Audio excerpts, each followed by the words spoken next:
No capítulo anterior, diversos seguranças foram encontrados mortos dentro dos aposentos da Rainha 8. Isso ocorreu enquanto ela e Kurapika estavam no evento no primeiro andar. Sem nenhuma explicação para o ocorrido, Kurapika questiona os que ficaram nos aposentos, porém não obtém nenhuma resposta satisfatória e isso o irrita, pois em um ambiente controlado e com diversas seguranças isso seria muito difícil de acontecer. Ele então decide que vai interrogar todas as pessoas, seguranças e assistentes da rainha, mas antes ele irá explicar tudo o que sabe sobre a Guerra de Sucessão e o que realmente está acontecendo ali e depois irá fazer algumas perguntas. Capítulo 360 Parasita. Kurapika explica tudo sobre a Guerra de Sucessão para os seguranças e assistentes da rainha. O Hunter de bigode, espantado com o que acaba de ouvir, pergunta como isso seria possível. Uma batalha mortal entre os príncipes, um Battle Royale? Não é possível, é impossível isso estar acontecendo. O Hunter loiro acrescenta que isso é um absurdo, não tem como acreditar nisso. 14 príncipes irão lutar até a morte? Pô, pelo amor de Deus, não tem como acreditar nisso. Kurapika, que ainda aponta a sua arma e a sua corrente para os homens, afirma que sim, essa é a verdade, e pergunta se eles não acharam estranhos das tropas reais levarem o corpo do Woods sem nem mesmo examiná-lo ou perguntar qualquer outras coisas. Os outros dois seguranças, visivelmente nervosos, hesitam por um breve segundo, e o segurança de cabelos pretos e bigode pergunta para Kurapika, e que prova que o Kurapika pode dar que as correntes dele irão realmente trazer a verdade. Isso afronta Kurapika levemente, que ao mesmo tempo foi um gatilho para suas próximas perguntas. Primeiro ele responde ao homem que já que ele não acredita que as correntes são reais, porque ele não as testa por ele mesmo. O segurança fica desconcertado com a afirmação de Kurapika e ao mesmo tempo muito tenso. Kurapika aproveita o momento e já pergunta a todos se eles teriam noção ou se eles sabem o que se trata a Guerra de Sucessão. Euforicamente, todos os assistentes respondem que não faziam ideia, alguns acabaram de chegar e que são apenas assistentes da rainha. Sem espaços para carinhos e conversas, muito sério, mas calmo, Kurapika pede que cada um responda de uma vez, pois assim as coisas serão mais simples e irão poder funcionar. Ele aponta sua corrente e pistola primeiro para os assistentes. Eles mexem suas cabeças com uma resposta negativa. Kurapika muda de alvo, aponta para um dos seguranças. Ambos se olham por alguns segundos. O segurança claramente está bem tenso. Ele hesita por um momento. Muitas coisas passam, obviamente, por sua cabeça. Ele olha fixamente para Kurapika e percebe que se não contar a verdade, provavelmente o pior vai acontecer com ele. O segurança, basicamente encurralado, revela que sim, sabia sobre a Guerra de Sucessão. Os três Hunters olham impressionados, então esse papo de príncipes se matando pelo trono é verdade mesmo. Automaticamente, totalmente encurralado, o outro segurança se entrega e fala que também sabia sobre a Guerra de Sucessão. Kurapika direciona a pergunta para os três Hunters, que afirmam que não sabiam sobre nada. Então Kurapika volta novamente e pergunta para os dois seguranças mentirosos se eles são aliados do príncipe Wobble. Nervosos e tensos,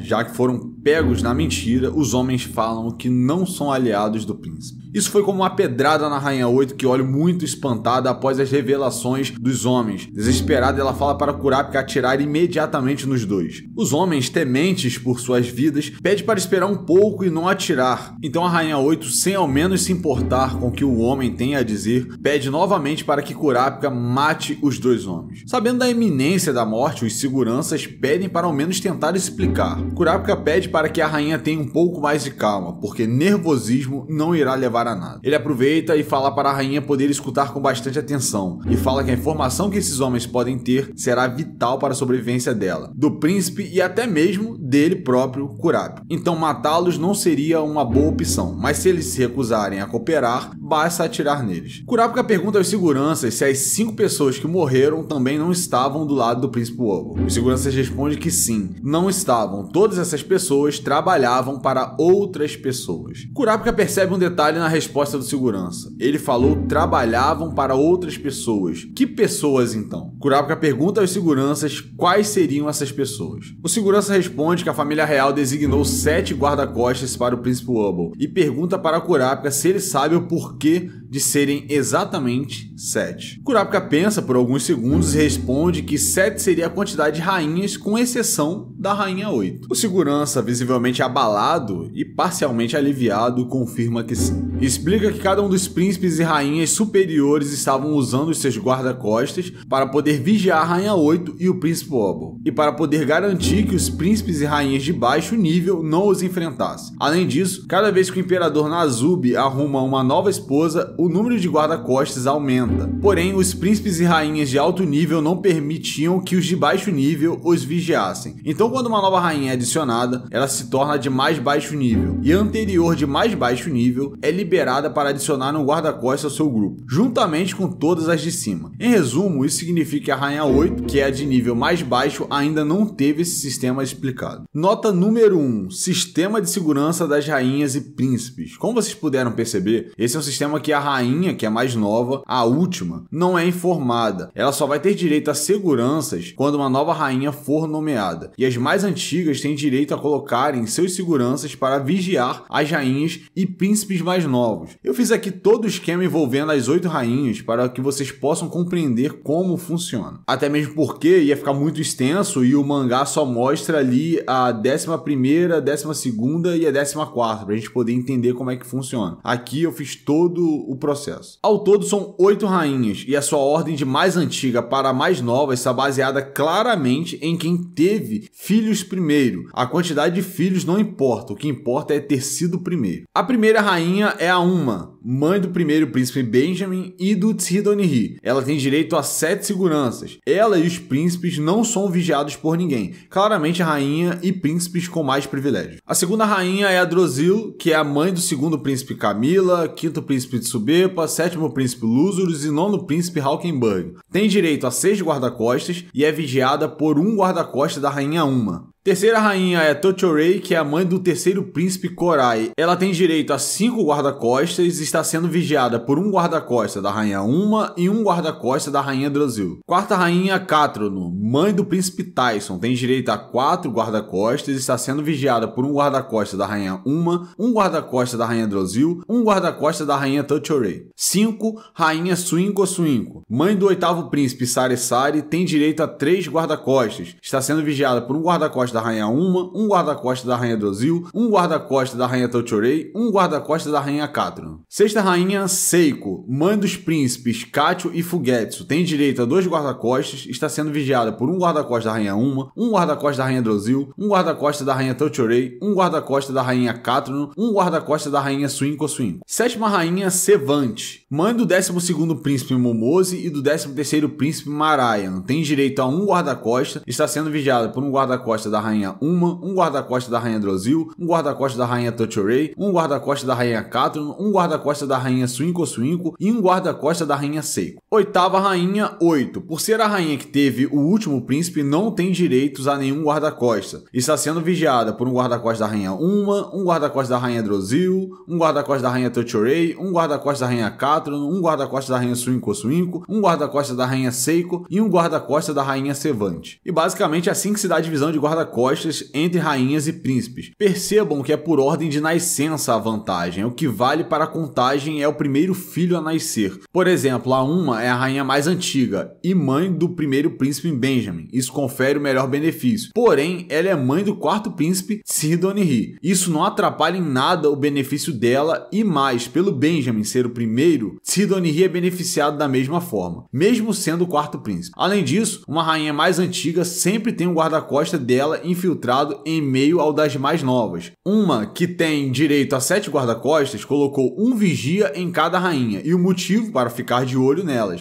E isso acontece sucessivamente, as demais rainhas fazem o mesmo movimento. 8, como é a mais nova, não sabe desse sistema ainda. Além disso, os 7 seguranças que fazem parte do seu contingente eram de outras rainhas, mas vimos que 5 deles já morreram. Começou com Wood e agora mais esses 4, já foram 5, né? E agora só resta esses 2 homens. Porém, a pergunta que fica é, quem está matando os guarda-costas e mais, por quê? E o último detalhe é que vocês puderam perceber que os nomes das rainhas fazem menção aos números, né? Uma significa 1, Drosil, e aí seria a menção a 2, Tochorei 3, Catrono 4, Suinko Suinko 5, Seiko 6, Sevante 7 e 8 na cara de pau, na cara dura, é 8. O guarda-costas acrescenta que é verdade que a missão deles é garantir a segurança do Príncipe Wubble. Em outras palavras, eles não pretendem fazer nenhum mal. Porém, além deles precisarem proteger o Príncipe Wubble, eles precisam garantir que nenhum mal aconteça com o cliente deles. Nesse caso, um dos príncipes. Então eles estão fazendo meio que um serviço de agente duplo, né? Eles não estão ali com a intenção de fazer o mal, mas também eles têm que garantir o bem pro cliente deles. É basicamente isso. O outro guarda-costas, em um tom um tanto desesperado, explica que isso se trata da Guerra de Sucessão e que Kurapika entende que as circunstâncias mudaram completamente. A mera existência dos outros príncipes se tornou uma ameaça para a própria segurança deles. Kurapika, que escutou as palavras dos homens, pergunta que então o cliente deles é um outro príncipe, que pediu para eles assassinarem o Príncipe Wubble. O segurança de bigode fala que não, claro que não. Se uma rainha pedir algo assim, ela seria presa. O outro segurança acrescenta que só porque a Guerra de Sucessão começou, não significa que uma completa anarquia se iniciou também. Kurapika, sem entender nada, fala que o imperador deu aprovação para a Guerra de Sucessão, então isso não está fazendo muito sentido o que eles estão falando. O guarda-costas explica que sim, o imperador autorizou a Guerra de Sucessão, entretanto, em nenhum momento ele concedeu anistia ou impunidade para permitir que uns matem os outros, e por esse motivo que até que alguém de fato morresse, não teria como saber se isso de Guerra de Sucessão era verdade. O segurança acrescenta que ele achou que isso era algum tipo de medida drástica para poder melhorar a relação entre os príncipes e rainhas, mostrar a eles os riscos envolvidos em tentativas de assassinato. Ele achava que se tratava disso a Guerra de Sucessão. Isso porque matar um príncipe é um crime muito grave. Simplesmente não dá para acreditar que isso seja real, esse negócio de Guerra de Sucessão. Porém, ao ver o cadáver do Wood e o Kurapika falando de habilidades NEM, o segurança se tocou que de fato a Guerra de Sucessão estava tendo seu início e que realmente era tudo verdade. Em um tom revelador, o guarda-costas finaliza informando que a Guerra de Sucessão será travada entre os príncipes e eles, hunters, seguranças, auxiliares e soldados não poderão interferir. Essas palavras atingem fortemente Kurapika e a Rainha 8, que olham espantados. Como assim uma guerra somente entre príncipes? Literalmente entre os próprios príncipes? Não faz sentido. A Rainha 8, ainda assustada, pergunta aos seguranças sobre o que eles estão falando, pois não faz o menor sentido. O segurança pergunta se a rainha presenciou a cerimônia do parasita do jarro e acrescenta que aquilo provavelmente era um ritual para conceder habilidades NEM. Inconformada com o que acaba de ouvir, 8 grita e fala que tudo aquilo com o jarro não passa de uma lenda idiota,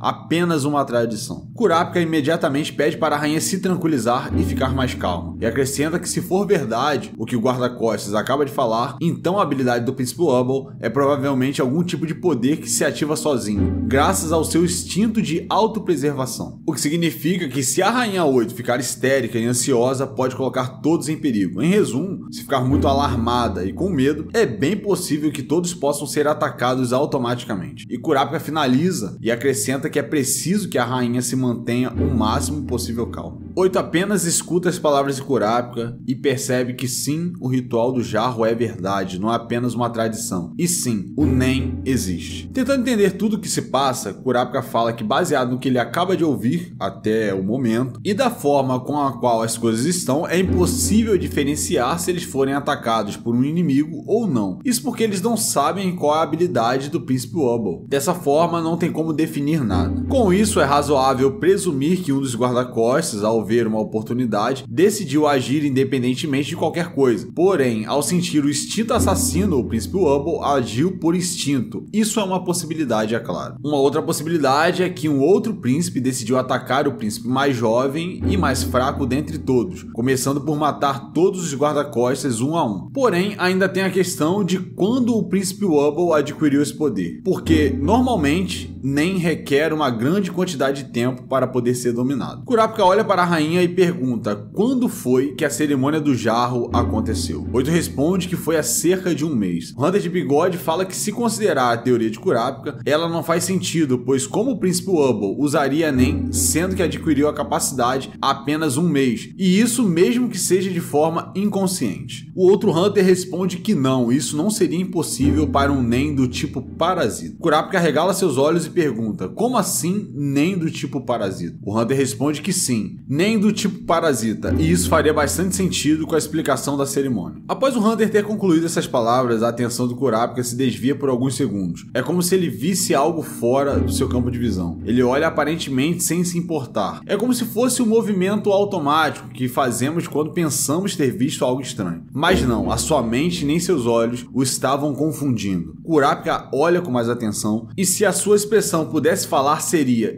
que porra é aquela ali? Kurapika continua a olhar fixamente em direção aos guarda-costas e uma estranha criatura se revela. Ela está na cabeça do homem. Não dá para saber de onde veio ou o que é, só que apenas está lá olhando para todos. Kurapika chama a atenção dos três Hunters e pergunta se eles conseguem ver. Ambos olham em direção aos guarda-costas e se espantam. Eles veem a estranha criatura. Kurapika rapidamente pede para que todos mantenham a calma, pois eles podem reagir a qualquer movimento brusco. E o pior, antes era apenas uma criatura, e agora são pelo menos 3. Os guarda-costas olham apreensivos e se perguntam do que Kurapika está se referindo. Ainda impressionado, o Hunter de bigode pergunta se os guarda-costas não conseguem vê-los. O guarda-costas de cabelo preto pergunta sobre o que eles estão falando, ver o que, do que se trata. O outro guarda-costas pergunta o que tem, o que eles estão falando. Calmo, o Kurapika com seu olhar fixo nas criaturas pergunta se a Rainha 8 pode vê-las. 8, espantada e não acreditando nas palavras de Kurapika, fala que não está vendo nada de estranho. E só pode ser uma brincadeira, afinal de contas os seus olhos não mostram nada além dos 2 homens amarrados. Kurapika fala para 8 ficar atrás dele. Os 3 Hunters ainda estavam parados olhando as pequenas criaturas. Entretanto, um deles se dá conta de algo e se vira para olhar. E quando finalmente ele faz contato visual, ele vê algo inacreditável. Automaticamente ele pergunta se o que ele está vendo é real. E uma cena bizarra se revela. Dentro dos aposentos da Rainha 8, diversas criaturas mágicas aparecem. É uma cena surreal. Pareciam criaturas saídas de um desenho animado bem sinistro. Uma das criaturas pergunta se eles estão livres, mas aparentemente apenas o Hunter de bigode pôde escutá-la. O Hunter aponta para si mesmo como se perguntasse: está falando comigo? E a criatura solta um leve som de confirmação. Todos olham em direção ao teto como se visse algo muito bizarro, mas o detalhe que mais chama a atenção é que o Hunter de bigode ainda está preso no diálogo com a criatura. Ele responde que não está livre e que todos estão ocupados. Kurapika olha para o teto e se depara com uma quantidade absurda de criaturas que ele jamais viu na sua vida e se pergunta o que seriam elas. A Rainha 8, ainda ao seu lado, olha também tentando ver algo, mas o teto se mostra normal aos seus olhos. Incomodado com toda essa algazarra, Kurapika fala que esse é o começo da Guerra de Sucessão e todos provavelmente estão avaliando as habilidades um dos outros e a partir disso vendo como proceder. Agora, em seus pensamentos, Kurapika conclui que isso está um grande caos e que eles estão muito indefesos e que provavelmente essas criaturas estão sendo controladas por alguém, mesmo elas não demonstrando isso. Então, ao ver o carnaval de criaturas dentro do local, Kurapika conclui que a cerimônia do jarro se trata de um Kodoku. Nota número 2, Kodoku, para quem não lembra, pois a gente já falou sobre o Kodoku no capítulo 349. O Kodoku é um antigo ritual da cultura japonesa onde vários insetos eram jogados dentro de um jarro para poderem lutar até no final restar apenas um vivo. Os fluidos resultantes no jarro eram usados como veneno para amaldiçoar e talvez matar alguém. Já o sobrevivente poderia ser utilizado para criar um veneno mortal ou poderia se tornar um amuleto, um objeto de sorte. Para falar a verdade, galera, rapidinho aqui para vocês, depois procurem Kodoku no Google, vocês vão ver que diversos animes utilizam isso como base nas suas narrativas, é bem interessante. Kurapika corre até um dos telefones disponíveis e liga para o canal de emergências e fala para todos os seguranças poderem ouvir. Em um tom alarmante, ele fala que múltiplos monstros surgiram na área 14 e pede para que os que estiverem ouvindo enviarem relatos de todas as demais áreas. Seiritsu responde prontamente e fala que não há nada de errado com a área 10. Logo em seguida, Bisque fala que também houveram monstros de Nen, mas por enquanto não tem nada de anormal. Kurapika escuta o relato de Bisque e de tudo que ela falou, o que mais lhe chamou a atenção foi por enquanto, porque isso pode significar que as criaturas de Nen do 13º príncipe Marayan estão migrando para outros aposentos. Kurapika pergunta para Bisque se o príncipe está bem. Bisque responde que sim, nada de anormal, ele está consciente, vivo e bem, e pergunta para Kurapika como as coisas estão. Por um segundo é como se tudo parasse. Naquele momento de muitas coisas acontecendo, Kurapika precisava pensar. Ele se pergunta se realmente o príncipe Marayan está consciente, e se levar em consideração isso, é bem possível que os príncipes não façam ideia das habilidades que despertaram depois da cerimônia do jarro. Isso seria uma possibilidade, não tem como saber. Além disso, Kurapika se pergunta se os confrontos na Guerra de Sucessão irão ocorrer dessa forma, sozinhos e no automático. E por fim, ele tem um último insight, que se os príncipes não estiverem conscientes não faz sentido, pois se as habilidades Nen dos príncipes foram despertas, eles deveriam ser ao menos capazes de ver as criaturas de Nen. Kurapika pergunta a Bisque se os únicos que conseguem ver as criaturas de Nen são os membros da associação. Bisque responde que sim, os guarda-costas, os assistentes e o próprio príncipe não são capazes de vê-los. E por fim, Bisque acrescenta que provavelmente isso é um Nen do tipo parasita. Tendo a sua resposta, Kurapika chama a Rainha 8 e fala para descansar um pouco e se sentar. E também chama um outro Hunter pelo seu nome, de Bill. Nota número 3, nome de personagem confirmado, no caso o nome de um dos Hunters, nosso parça Bill. Kurapika pergunta ao Bill se essas habilidades de Nen do tipo parasita é algum tipo de maldição. Bill responde que sim, o Nen parasita utiliza a aura do hospedeiro para invocar habilidades e se materializar de diversas formas. As criaturas geradas agem sem que o hospedeiro note, sem contar que o hospedeiro não pode controlá-las. Algumas criaturas protegem os seus hospedeiros e outras os atacam. Kurapika pergunta que então não faz qualquer diferença se o hospedeiro do Nen parasita utiliza Nen. Bill responde que não faz, mas será melhor para a criatura se o hospedeiro não utilizar, pois assim, não importa quanta aura sugem, o hospedeiro não saberá e nem sentirá nada além de um cansaço no corpo inteiro e fadiga. Nota número 4, Nen do tipo parasita, um novo tipo de Nen revelado. O Nen do tipo parasita é como se fosse uma maldição, onde a criatura gerada se alimenta da aura do hospedeiro. Se o hospedeiro for um usuário de Nen, ele terá noção de que tem uma criatura se alimentando da sua aura. Se não for, a pessoa não irá saber e sempre irá ficar cansado e com fadigas por conta da sua aura estar sendo sugada pela criatura parasita. No mais, a criatura gerada pode proteger ou atacar os seus hospedeiros. Vimos também que as criaturas materializadas pelo Nen do tipo parasita têm uma característica diferente das habilidades Nen de materialização. Ela não aparece para os que não são usuários de Nen. Vimos que todos aqui nos aposentos da Rainha 8 puderam ver,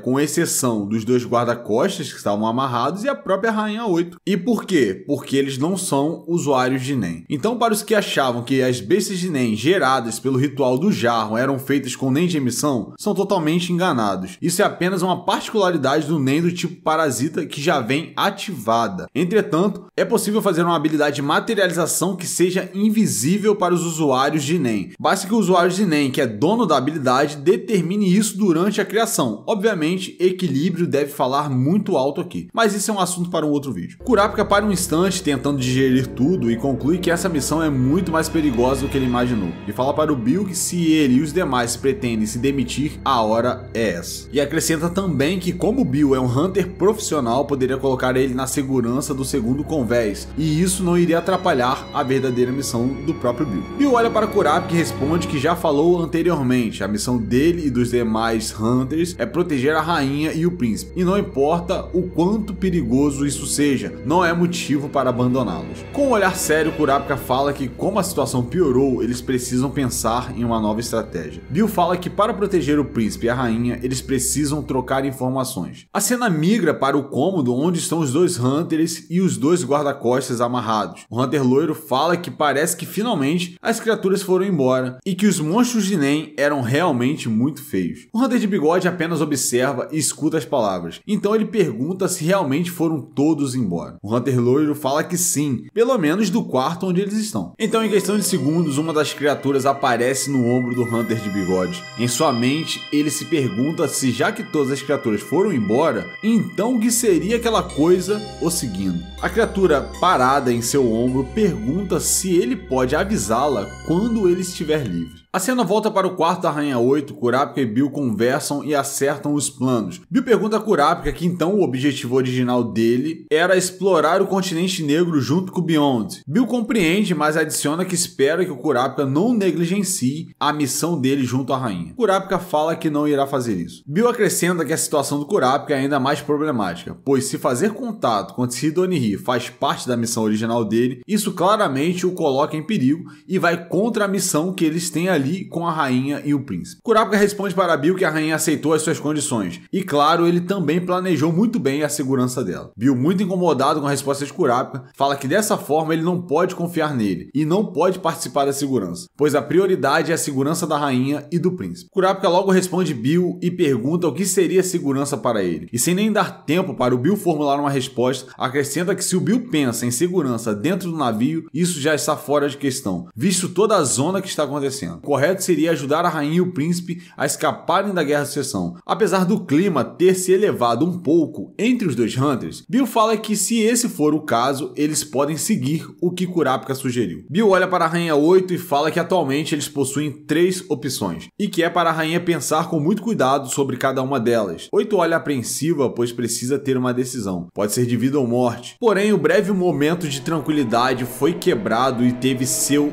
fim com um grande estrondo e grito de uma das assistentes da rainha. Bill olha espantado e se prepara para ir para o local. Kurapika pede para a rainha ficar perto dele. Bill bate em disparada e chega finalmente no cômodo de onde saiu o grito. Uma cena de assassinato grotesca se revela. Os 3 homens foram esfaqueados e mortos, os 2 guarda-costas e um Hunter. O responsável por essa atitude deplorável está parado à frente dos cadáveres e ainda com a arma do crime em mãos, uma faca de cozinha que está banhada em sangue. Bill olha toda a cena tentando entender alguma coisa. As mulheres assistentes apenas olham imóveis. Kurapika, abismado com o que presencia, fala para a rainha 8 ir para trás e pergunta às assistentes o que aconteceu ali. As assistentes respondem que simplesmente o homem pegou a faca e esfaqueou os outros 3. Bill grita em direção ao homem, o chama pelo seu nome e pergunta por que ele fez isso. Sayrid gagueja em suas palavras, visivelmente abalado e claramente fora de si. Fala que ele estava livre, então alguém pediu para ele. Palavras sem sentido foram proferidas pelo Hunter. Não tinha qualquer cabimento ou conotação. Sayrid se vira em direção ao Bill e o próprio Bill rapidamente percebe a intenção do homem e saca sua pistola e dá o aviso que se Sayrid se mexer, ele irá atirar. Ainda em um estado esquizofrênico, Sayrid fala que ele pediu e vai em direção do Bill para poder atacá-lo. Bill dá o aviso derradeiro e fala que se Sayrid não parar, ele irá atirar. Nesse momento, em questão de segundos e um passe de mágica, Kurapika surge ao lado do Bill e pede que ele espere um momento, pois ele quer capturar Sayrid vivo. Porém, usar uma calibre .22 contra um Hunter será muito difícil de incapacitá-lo, então usar uma arma não será efetivo. Após essa conclusão, Kurapika pede para Bill cuidar da rainha, pois ele irá deter Sayrid. Kurapika toma a frente enquanto o ensandecido Hunter vai de encontro a ele, com apenas um objetivo em mente: matá-lo. Clima tenso, morte de basicamente todos os guarda-costas da rainha 8, o que Kurapika irá fazer. Nota número 5, o nome de personagem confirmado, o nome do Hunter assassino aí descontrolado, Sayrid. E assim fechamos o capítulo 360 e também o mangá de edição número 34.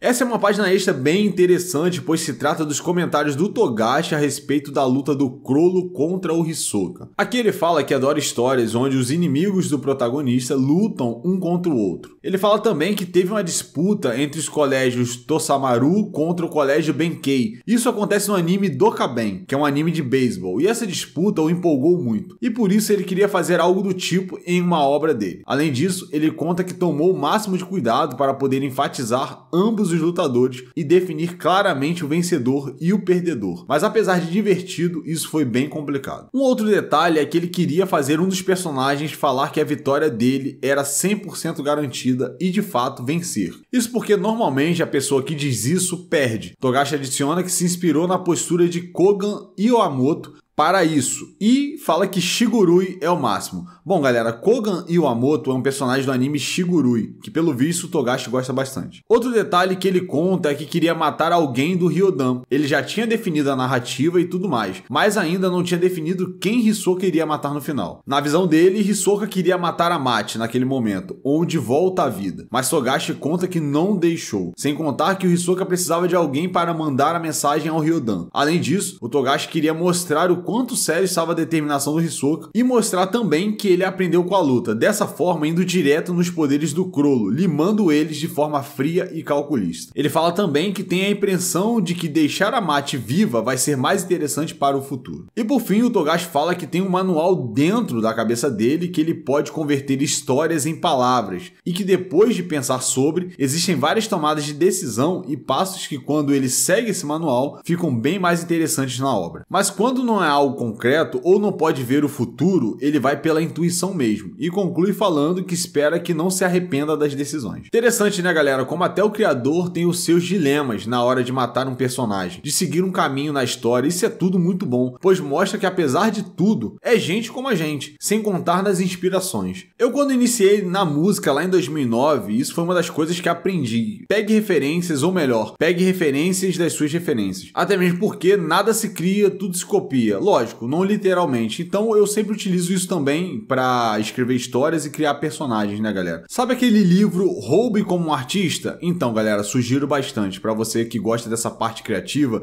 escrever, desenhar, fazer músicas, fazer vídeos e tudo mais. Recomendo muito esse livro. Capítulo 361, Desistência.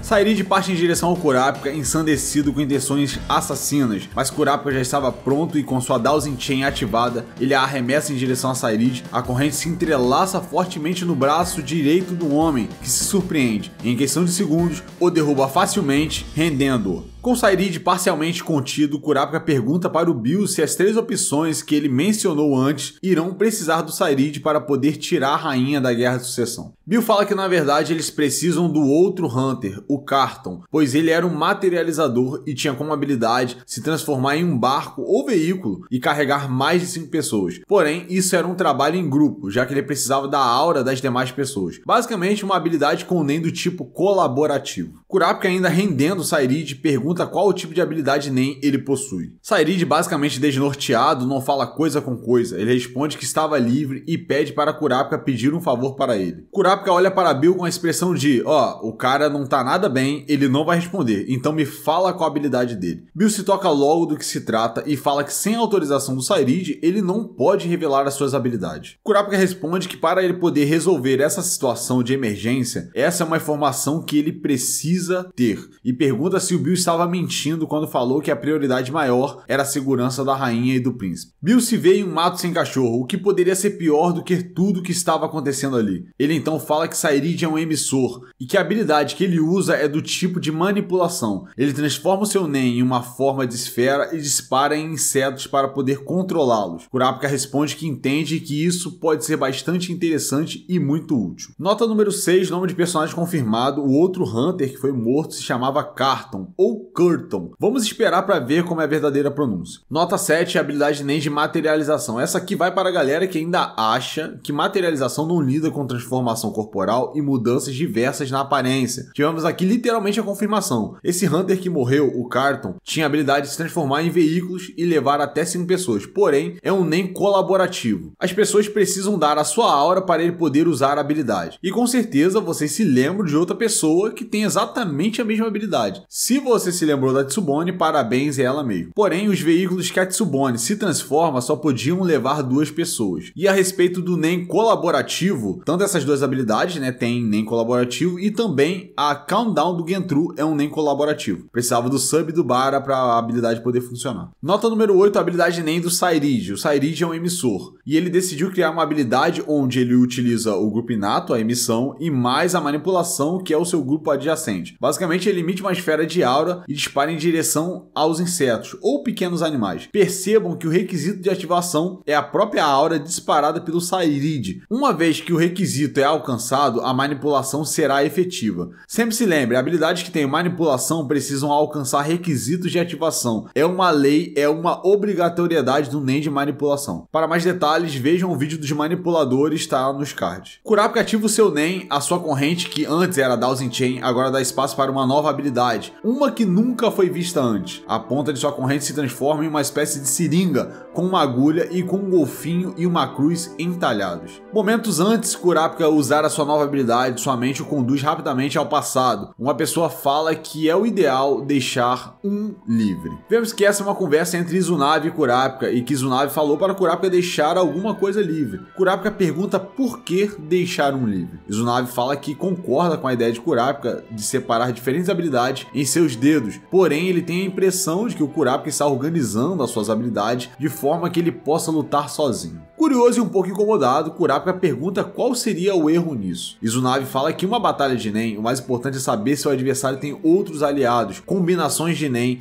e ataques sincronizados. Tudo isso pode superar tranquilamente um poder individual. E acrescenta que quando Kurapika lutar, ele vai poder entender melhor isso, mas ele está o avisando antecipadamente, pois pode ser tarde demais. Kurapika escuta tudo, mas não parece concordar com as opiniões de Izunave e se mantém brevemente em silêncio. Izunave percebe que o Kurapika não está muito satisfeito e fala que, pelo visto, o Kurapika ainda tem dúvidas. Então ele propõe que quando o Kurapika estiver no mundo real e sentir falta de algo, ele deve adicionar uma habilidade que possa compensar a sua necessidade. Ambos se olham por alguns segundos. Kurapika aparentemente entendeu finalmente sobre o que o seu mestre está falando. Então Izunave pergunta se é realmente isso que Kurapika deseja. Ambos se olham novamente por alguns instantes, Kurapika muito pensativo ainda. Izunave acrescenta que Kurapika não é do tipo de pessoa que fica feliz quando falha, então é melhor ele fazer tudo certo, pois ele, Kurapika, é mais do tipo de pessoa que estuda cada uma das opções para poder escolher melhor as possibilidades. Então, se o Kurapika planeja ir para a guerra contra um grupo rank A, será necessário juntar um pessoal e fazer aliados. Kurapika responde que está bem de aliados e pergunta ao Izunave se quando ele fala sobre aliados, parceiros e tudo mais, se trata de pessoas que possam ser descartadas e sacrificadas. Izunave olha com um sorrisinho em seu rosto e fala que não é disso que ele está falando, mas quando Kurapika tiver aliados, ele irá entender perfeitamente. A cena retorna para o momento onde Kurapika estava prestes a utilizar a sua nova habilidade. Ele conclui que o atual momento é como Izunave o informou e que realmente as coisas não são tão simples. E é por esses motivos de aliados e situações complicadas que Kurapika precisa mais do que nunca de poderes que o permitam lutar sozinho. Nesse momento, a imagem de seus amigos vem à sua cabeça. Realmente Kurapika se dá conta que nada é tão simples. E finalmente ativa a habilidade da corrente do dedo indicador, a Steel Chain, ou corrente de furto. A corrente vai em direção a Sairide, perfura o abdômen do homem, Sairide se contorce como se estivesse sentindo uma dor colossal. Assim como é feito em uma seringa convencional, a seringa da Steel Chain automaticamente tem seu embolo puxado para trás, é como se estivesse sugando o sangue de Sairide. Bill olha espantado e pergunta o que Kurapika fez. Kurapika fala que vai roubar o Nen de Sairide por um tempo e que se ele continuar sugando, ele pode colocar a pessoa em Zetsu também. Kurapika explica que colocar Sairide em Zetsu é o melhor, pois se o Nen do tipo parasita precisa de um hospedeiro com aura para se manter, logo se ele estiver sem aura, a criatura irá embora ou se revelar. Bill, vendo o risco que é sugar toda a aura de Sairide, pergunta desesperadamente a Kurapika e se a criatura não sair, mesmo Sairide entrando em estado de Zetsu, e se o Nen hostil permanecer mesmo nele em estado de Zetsu, então o corpo do Sairide pode ser destruído. Sem nem se importar com o que Bill indagou, Kurapika fala que a segurança da rainha e do príncipe são prioridade, e se isso realmente acontecer com Sairide, eles devem aproveitar as informações para criar o próximo plano, e se ele, Kurapika, for morto em seguida, então o Bill deve criar um novo plano. Momentos extremamente tensos, Bill escuta tudo e se espanta. Não pode ser possível o que Kurapika está falando. Kurapika acrescenta que se as situações se inverterem e o Bill morrer primeiro para alguma besta de Nen, então ele fará o mesmo procedimento que ele sugeriu. Kurapika olha para Sairide, o homem quase desfalecendo, pois sua aura está sendo totalmente sugada. Entretanto, um detalhe chama a atenção. Na orelha de Sairide, Kurapika percebe uma estranha energia. Ele olha com mais atenção e percebe que se trata de uma estranha criatura, uma besta de Nen. Instintivamente, Kurapika ativa seus olhos escarlates. A criatura para por alguns segundos e logo em seguida bate em retirada tentando fugir. Kurapika retira sua Steel Chain de Sairide e com ela selecionada ativa o seu Emperor Time. O golfinho que estava entalhado juntamente com a cruz na seringa magicamente sai em forma de aura. A energia vai ganhando forma, até que finalmente um golfinho com duas seringas, uma em cada barbatana peitoral, se materializa. Instantaneamente, Kurapika dá o seguinte comando: equipar a habilidade roubada. Enquanto tudo isso acontece, a pequena besta de Nen corre em direção ao duto de ar. O embolo quando a seringa começa a se ativar, o golfinho informa que a habilidade equipada está completa e ele está analisando. Em seguida, o golfinho informa também que o nome da habilidade equipada se chama Little Eye, ou Pequeno Olho. A habilidade permite controlar coisas pequenas como a esfera de Nen. Entretanto, isso não inclui seres conjurados com Nen. Incomodado, Kurapika apenas observa, percebe que a habilidade Sairide não foi funcional e que ela não serve para se usar nas habilidades dos outros, pois seria perfeita para controlar a pequena besta de Nen. E após tudo isso, a besta de Nen ganha liberdade pelos dutos de ventilação. Nota 9, Steel Chain. Temos aqui uma nova habilidade do Kurapika confirmada, chamada de corrente de furto. Corrente furtadora ou corrente carioca. Tô brincando, gente, me pagaram para fazer essa piada infame. Amo muito meu Rio de Janeiro, mesmo não vivendo lá há quase 4 anos e não tenho nenhuma vontade de voltar. Vamos ser sinceros, né? Gosto muito e eu sou nascido e criado lá, então eu acho que eu tenho o direito de falar um pouquinho sem punição. No mais, essa habilidade da corrente do dedo indicador do Kurapika é um Hatsu de materialização. Basicamente, com a Steel Chain, o Kurapika tem a capacidade de roubar a habilidade de uma pessoa, porém durante o processo que ele está de fato se apossando da habilidade da pessoa, se ele continuar por muito tempo roubando a aura dessa mesma pessoa, ele pode forçá-la a um estado de Zetsu obrigatório, sem contar que vai deixar a pessoa inconsciente também. Dependendo, pode até matar a pessoa. Outra coisa é que o uso da habilidade roubada é apenas de uma vez, ou seja, o Kurapika roubou a habilidade de Sairide, ele só pode utilizar uma vez. Após ele ter utilizado, a habilidade retorna para o dono original. Vimos também que essa habilidade, assim como as outras do Kurapika, tem uma fase 2. Toda vez que o Kurapika ativa seu Emperor Time, as suas habilidades ganham um buff ou movimentos extras. No caso da Steel Chain, ela pode conjurar um golfinho com a habilidade ainda desconhecida. Como não foi revelado, em uma próxima nota a gente fala melhor. Nota 10, temos aí confirmado o nome da habilidade do Sairide. Em japonês, ela se chama Uramado, que significa janela dos fundos, ou janela traseira. No inglês, ficou como Window Little Eye, literalmente janela do pequeno olho ou janela do olhinho. No mangá físico, ficou como olho remoto. Na tradução da NET, ficou como pequeno olho,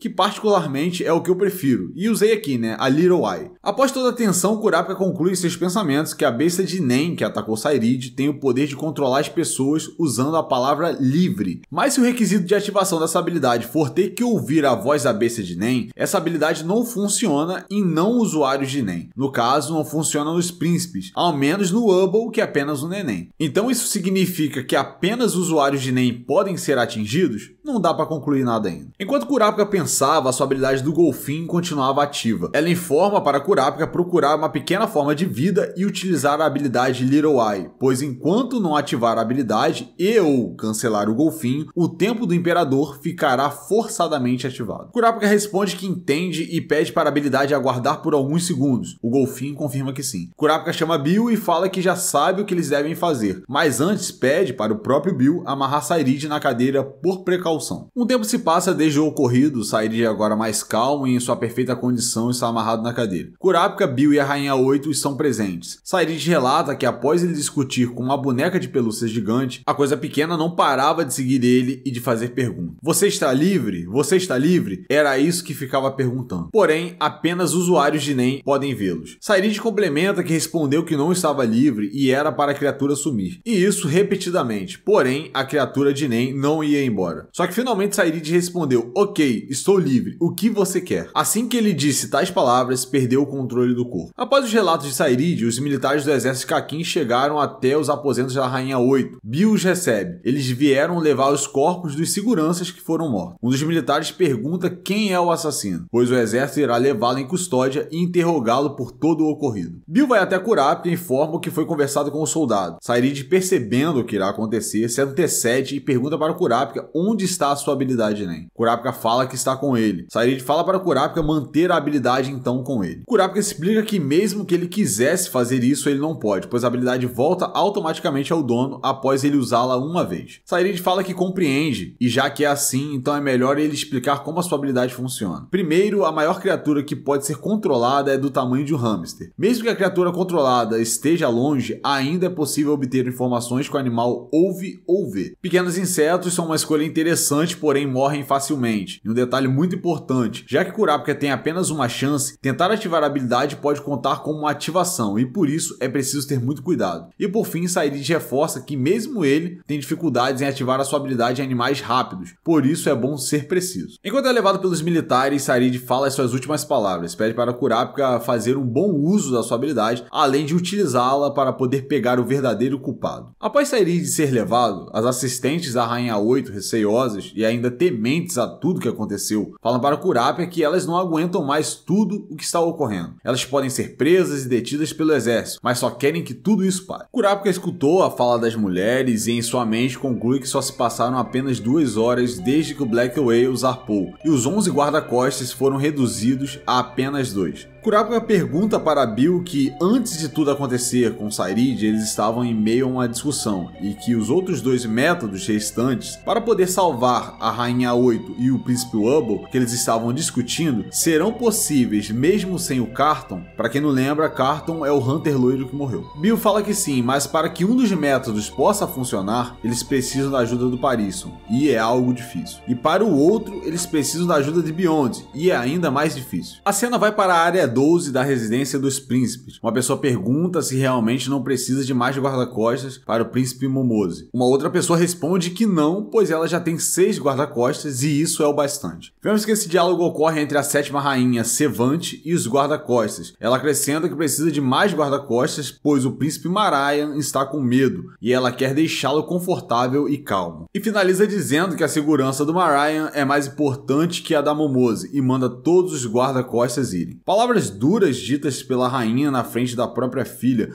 Hanzo escuta tudo e mal acredita o que a rainha acaba de falar e se pergunta se isso não tem nenhum problema, pois claramente a Momose acabou de escutar tudo. Um dos seguranças fala para a rainha Sevante que eles possuem um contrato com o príncipe Momose, então não seria o correto, nem ético, eles simplesmente a abandonarem. A rainha responde que ela fez o contrato para o príncipe Marayan e isso não muda nada, e é para todos não se preocuparem que ela irá pagá-los. Outros seguranças se aproximam e perguntam se realmente está tudo bem, em eles largarem a segurança do príncipe Momose e serem seguranças do Marayan. A rainha Sevante fala que sim, não há problemas, pois a Momose sabe se cuidar muito bem sozinho. Nesse momento, o príncipe Momose confirma as palavras de sua mãe, diz que não há nenhum problema com isso. Resolvidas as questões dos guarda-costas e conforme combinado, apenas alguns ficarão responsáveis pela Momose. Ela que está sentada fazendo crochê, fala para os 2 homens que estão fazendo a sua segurança irem descansar no outro quarto, pois ela ficará bem. Os seguranças prontamente recusam e falam que o dever deles é fazer a segurança do príncipe. Momose agradece aos homens pelo trabalho. Em sua mente pensa em sua mãe e seu irmão e sente muito por eles, pois ela está muito confusa e com medo, e isso não parece ser algo de uma pessoa que está apta para ser imperador teria. E por fim ela fala que não entende o que há de errado com ela, pois ela não fez nada e está se sentindo muito exausta. Um detalhe muito importante nessa cena é a besta guardiã do príncipe Momose, que está atrás dela a todo momento. E mais, foi essa besta que atacou a Zona 14, onde Kurapika e a Rainha 8 se localizam. Além disso, é por isso que a Bisque fala que viu bestas de Nen,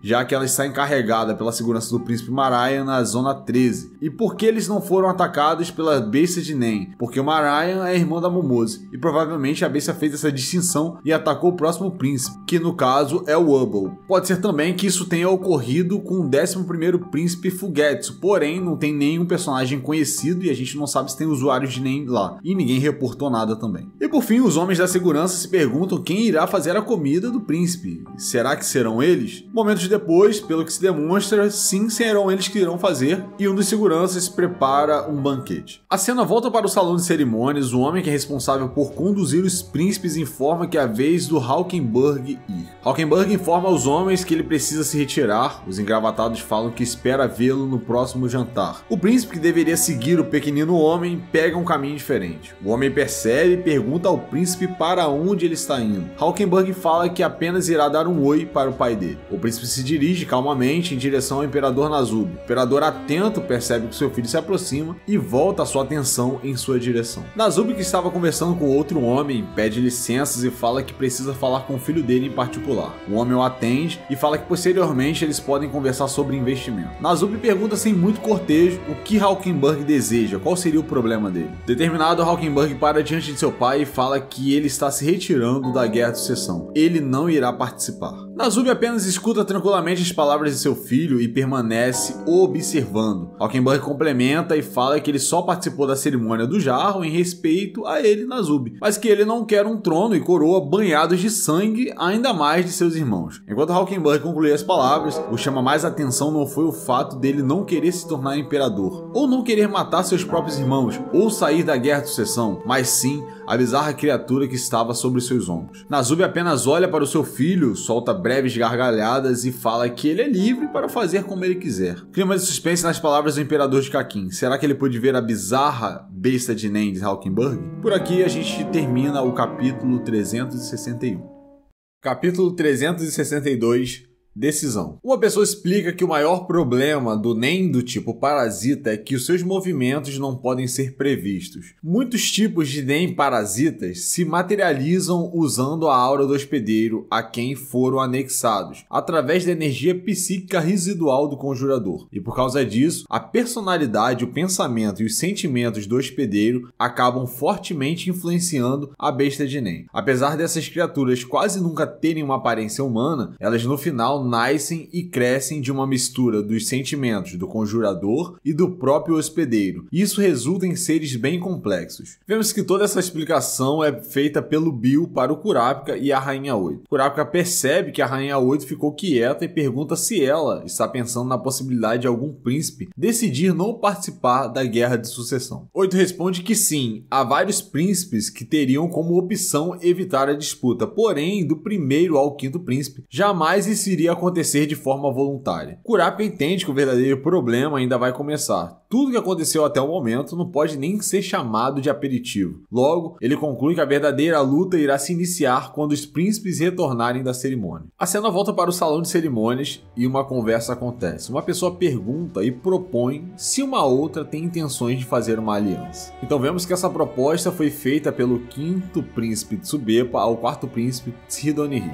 Tsidonihi fala que Tsubepa foi bem direto ao ponto. Tsubepa fala que esse é um assunto bem simples de se abordar, pois o sexto príncipe Tyson, o sétimo príncipe Luzurus e o oitavo príncipe Saresari não possuem intenção de lutar, e o nono príncipe Hulkenberg não irá participar. Da Katio, que é o décimo príncipe para baixo, todos são demasiadamente jovens e não possuem poderes e nem conexões, o que torna essa disputa de sobrevivência entre os 5 primeiros príncipes. E os 3 primeiros são muito repulsivos. Benjamin é extremamente arrogante, Camila muito gananciosa e Corai é consumido pelos excessos da luxúria. Com um olhar de repulsa, Tsubepa finaliza e diz que todos deveriam ser purgados. Tsidonihi apenas olha com as suas expressões limpas e tranquilas, fala que nesse sentido, eles dois estão de acordo. Após um breve papo entre os 2 príncipes, ambos brindam as suas taças em um sinal de confirmação de uma aliança. Tsubepa fala que então eles se encontrarão no próximo domingo. Tsidonihi confirma que sim. Segundo após a saída de Tsubepa, Tsidonihi apenas olha calmamente e em seus pensamentos fala que irão se ver sim no próximo domingo. Mas para isso acontecer, será necessário que Tsubepa esteja viva até lá. De outro lado do salão cerimonial, o imperador Nazube apenas observa a todos. Porém, o que chama a sua atenção não foi os 2 príncipes conversando, mas sim as criaturas que estavam ao lado deles. Ao lado de Tsubepa, uma besta espiritual guardiã se revela, uma espécie de sapo gigante bem bizarro. Já ao lado de Tsidonihi, uma espécie de equino com rosto humano, uma outra besta guardiã tão estranha quanto a de Tsubepa. Enquanto olhava para as criaturas, Nazube em sua mente fala que as bestas espirituais guardiãs possuem o mesmo instinto e não se diferem uma das outras em 2 aspectos. O primeiro, bestas espirituais guardiãs não podem matar umas às outras. E segundo, uma besta espiritual guardiã não pode atacar outro ser humano que esteja sendo protegido por uma outra besta guardiã.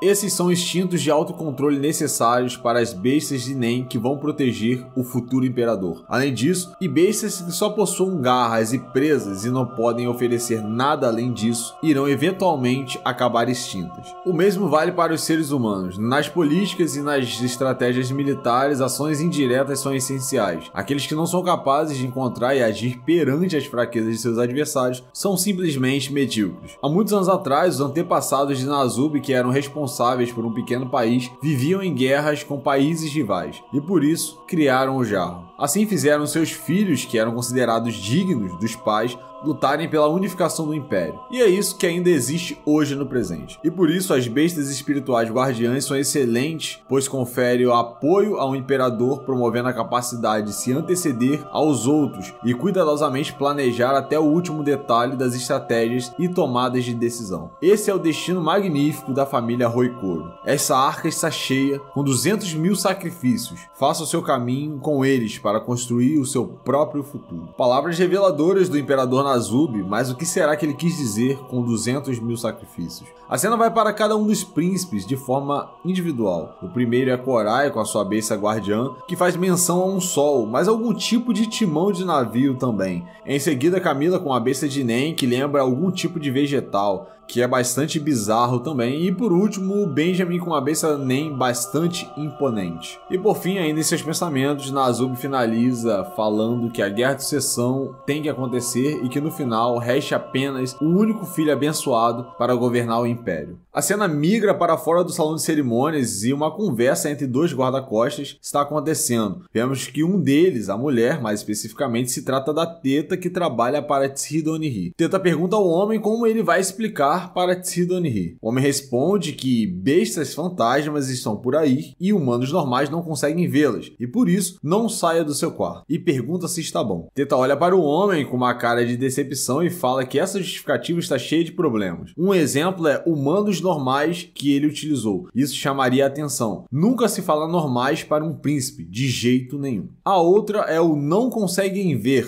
Isso limita o príncipe, pois você está claramente dizendo que ele não consegue ver algo. E bestas fantasmas vai despertar a curiosidade do príncipe. Dizer não saia do seu quarto é a mesma coisa com o que saia do seu quarto. O homem, conformado com as diversas falhas no seu argumento, fala que irá deixar essa missão para Teta, pois ele não consegue fazê-la. Teta fala que se ela explicar tudo isso de bestas de Nen a ele, será certo que ele irá ter dúvidas sobre o Nen. E o problema é que uma vez que ela explicar honestamente sobre habilidades Nen, ele com certeza vai querer adquiri-las. O homem responde que eles dois são os únicos que podem usar Nen no exército privado de Tsuhidonihi. Então seria uma boa ideia falar para ele que o Nen é um poder ganho após o nascimento. Teta olha para o homem e o encara por alguns segundos em silêncio. O homem também a confronta, mas o silêncio que fica o incomoda e ele pergunta qual seria o problema para ela. Então, sarcástico e bem irônico, Teta bufa levemente e fala que inveja o homem e que deve ser muito bom ser ele. O homem, desajeitado e levemente constrangido, fala que não importa o quão idiota ele é, pois quando tem alguém zoando com a sua cara, ele consegue perceber. O homem então sugere que, já que todos os seguranças dos príncipes ouviram pelo menos uma vez as palavras criaturas de Nen do tipo parasita no canal de emergências, não teria como eles esconderem do príncipe. Então basta eles falarem que é uma besta especial que nasceu com Nen. Teta, irritada com a sugestão do homem, pergunta a ele como eles iriam fazer isso para todos os outros príncipes e faz uma pergunta retórica. Fala se ele acha que todos os guardas dos demais príncipes irão ter a mesma ideia, irão falar a mesma coisa, que eles falariam para Tsuhidonihi. Em outras palavras, eles seriam descobertos. Sem contar que para o príncipe Tsuhidonihi isso é uma completa novidade. Está bem claro que uma vez que ele saiba da existência do Nen, irá fazer de tudo para se informar, e isso vale para os outros príncipes também. E se não forem cuidadosos com as mentiras, e se Tsuhidonihi descobrir, eles estarão muito ferrados. O homem, em tom revelador e impressionado com tudo até agora, pergunta se tudo isso que a Teta está dizendo significa que não tem como evitar que o príncipe saiba sobre o Nen, ou melhor, obtenha o Nen. Teta literalmente grita para o homem e explica que é exatamente esse o ponto. O homem pergunta por que Teta está gritando e por que está tão brava. Ela responde que é porque ele demorou muito para poder chegar nessa conclusão, e meio que resmungando, a Teta fala que o homem fica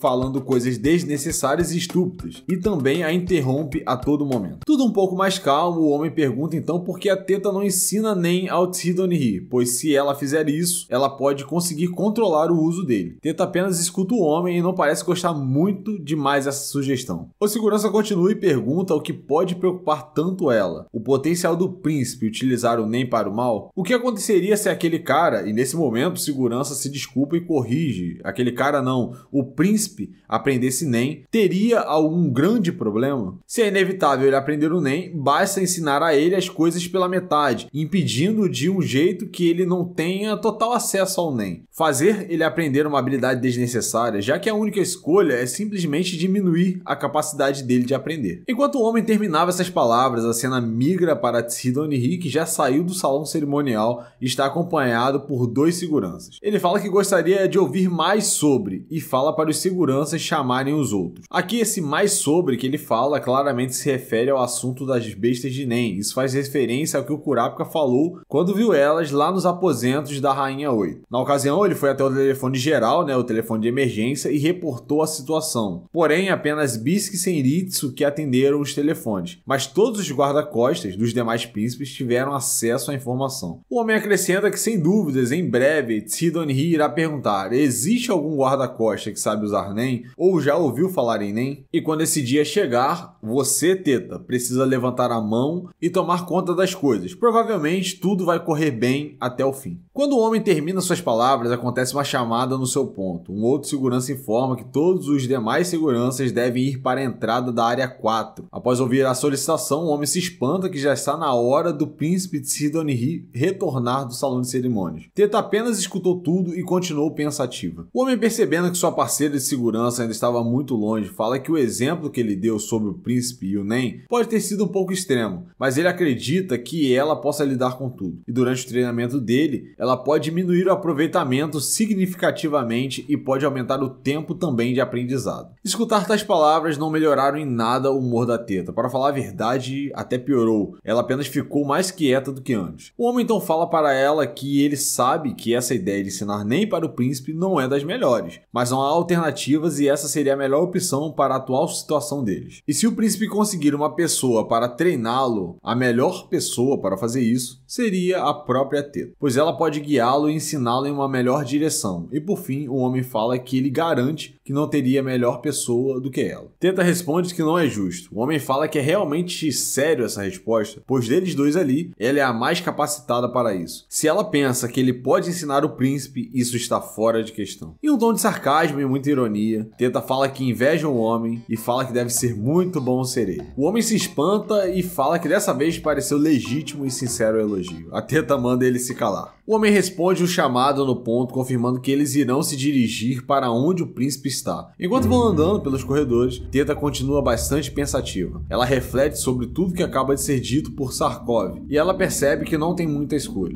e que uma mente ruim cria também um NEM ruim. Então, se outro príncipe aprender NEM primeiro e atacá-lo, então sua aura irá despertar. Logo, se o príncipe Tsidoniri ganhar a habilidade NEM, só de pensar nisso dá bastante arrepios, seria o pior dos caminhos. E com isso sobra a responsabilidade para Teta, para poder ensiná-lo sobre o NEM. Por breves segundos, Teta viajou em seus pensamentos e conclusões enquanto ia de encontro ao príncipe. Sarkov, que chegou primeiro, segundos antes ao local, fica apenas parado aguardando os demais seguranças com o príncipe. Teta, que vinha logo atrás, ainda muito pensativa, não tinha olhado à sua frente. Ela estava indo para o lado de Sarkov. E nesse momento, Sarkov fala para ela não olhar. Foi basicamente um sussurro. Esse aviso foi o mesmo que dizer olhe. Teta então levanta sua cabeça e olha à sua frente. O que poderia ser? Não poderia ser nada além do príncipe e os seguranças que estavam vindo do salão de cerimônias. Mas não, era algo diferente, uma silhueta diferente e pior, uma grande presença. Um leve rosnado da criatura, além de uma baba asquerosa. Teta olhou com mais atenção e seus olhos só poderiam estar mentindo. Ou sua mente deveria estar pregando uma peça. Não era verdade o que ela estava vendo. Ela ficou em uma espécie de estado catatônico e paralisada. Nota número 11, nome de personagem confirmado, Sarkov, esse homem que esteve conversando com a Teta a todo esse momento. Ele também sabe usar NEM. A cena vai para a zona 7, nos aposentos do príncipe Lúzurus. Ele se encontra sentado em um sofá. Ele fala que entende, e que então tem uma besta de NEM atrás dele, e que ela é aliada dele, e que ele é o único que pode comandá-la. O príncipe pergunta se esse poder, o NEM, precisa de muito tempo para poder ser aprendido e dominado. Um dos seguranças responde que sim, a estimativa para poder entender tudo sobre o NEM é de cerca de 1 ano. Lúzurus diz que então esse negócio de NEM não vai servir, demora muito e não é tão interessante assim. Dessa forma, e como ele havia planejado, ele vai falar com Tsubebo, pois agora com poderes estranhos na jogada, as coisas podem acabar em um beco sem saída. Porém, se os demais príncipes e os guardas não conhecem ou sabem sobre o NEM, então isso é uma grande vantagem e Lúzurus se vê à frente e no topo. E por fim, Lúzorus fala que um dos guarda-costas deve sempre estar com ele e irão revezar em turnos. Além disso, se outra besta de Nen aparecer, então ele deve ser imediatamente informado. Ambos seguranças concordam que sim. A cena vai para a Zona 6, nos aposentos do Príncipe Tyson. O príncipe está sentado e diversos seguranças à sua volta. Eles estão fazendo as suas unhas e aplicando massagens. Além disso, diversas pequenas bestas de Nen estão ao redor de todos. Tyson fala que se o ritual do jarro é o motivo, então todos os outros príncipes já devem possuir bestas de Nen. E no fim, ela acrescenta que a besta de Nen dela deve ser igual a um anjo e pergunta como ela se parece. Izunave responde que se tivesse que escolher, a besta se assemelha mais como uma fada. Tyson fica em êxtase após ouvir as palavras de Izunave e fala que nem pensou em fadas como uma opção, e acrescenta que fadas parecem realmente mais com ela, e pergunta aos demais guarda-costas o que eles acham. O segurança ao lado do Izunave olhava para o príncipe Tyson de uma forma hipnótica, era como se ele estivesse vendo a pessoa mais linda do mundo. Por outro lado, sério, Izunave permaneceu. É claro, mais do que ninguém, ele sabe os riscos das bestas de Nen, mas o que mais lhe incomodava era uma outra coisa. Ele se pergunta o que seria aquele negócio no teto, por onde as criaturas estavam saindo, ou talvez, será que aquilo no teto, que estava colocando propositalmente as criaturas, não dava para saber, mas coisa boa não era. Enquanto Izunave analisava a situação, os demais seguranças pareciam hipnotizados e apaixonados pelo príncipe. Um fala que o príncipe parece mais um querubim do que uma fada, e o outro concorda. Tyson pede para os seguranças pararem, pois ela está ficando envergonhada e corada. O outro segurança fala prontamente que o rosto corado do príncipe era lindo. Era como se todos estivessem loucamente apaixonados pelo príncipe. E por fim, Tyson fala que tem certeza que as fadas dela estão enchendo todos do navio de muito amor. A cena vai para a Zona 8 e uma espécie de happy hour está acontecendo. Um after. Mulheres de biquíni dançando, música na maior altura e o príncipe Sari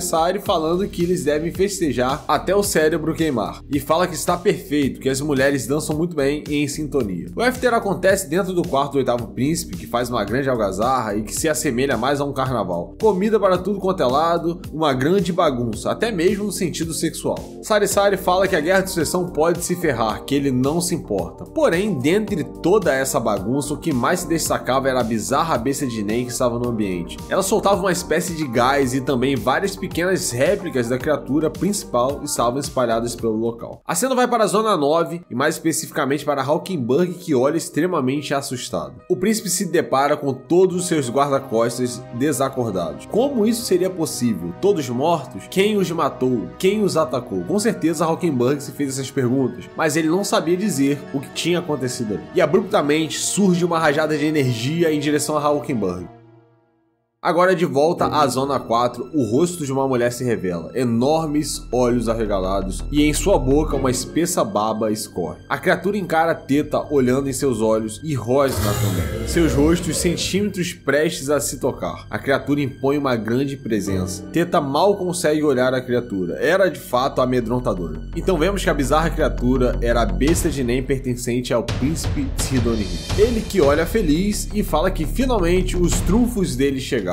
Ele pergunta se Sarkov e Teta escutaram o canal de emergências. Além disso, acrescenta que os demais seguranças nunca ouviram as palavras besta de Nen. E por fim, Sidonihi pergunta se Teta e Sarkov já ouviram falar. A besta de Nen que estava encarando Teta começou a abrir levemente a sua boca. E uma coisa macabra se revela dentro da boca da criatura, se mostra o rosto de uma mulher. É perfeitamente uma visão amedrontadora. Teta, que encara a criatura tentando se manter íntegra, percebe que foi muito ingênuo, pois ela se deu conta que Sidonihi já sabe sobre o Nen. Teta fica imóvel. A mulher dentro da boca da criatura projeta uma língua bifurcada que em suas duas pontas possui olhos. A criatura também solta um leve rosnado, literalmente algo saído das trevas. Teta tinha uma resposta para dar ao príncipe, mas a criatura de Nen a paralisou por alguns segundos. Mas ela consegue retomar as rédeas de sua força de vontade e conclui que de todas as pessoas, Sidonihi é a única pessoa que absolutamente não pode ser permitida a dominar o Nen. Tenta responde que sim ao príncipe, ela sabe sobre o Nen, e a palavra Nen tem a ver com um poder especial. Sidonee olha contente e fala que essa é a garota dele, como esperado, e pergunta se ela sabe usar o Nen. Tenta trava por um instante e simultaneamente sua boca responde ao príncipe que sim, ela pode usar o Nen. Por outro lado, em seus pensamentos, ela conclui que ela não tem escolha, ela precisa impedi-lo de aprender sobre o Nen. Clima tenso, bestas de Nen dos príncipes revelados e o que pode acontecer na guerra de sucessão se o quarto príncipe de Kakin aprender sobre o Nen. Por aqui finalizamos o capítulo 362.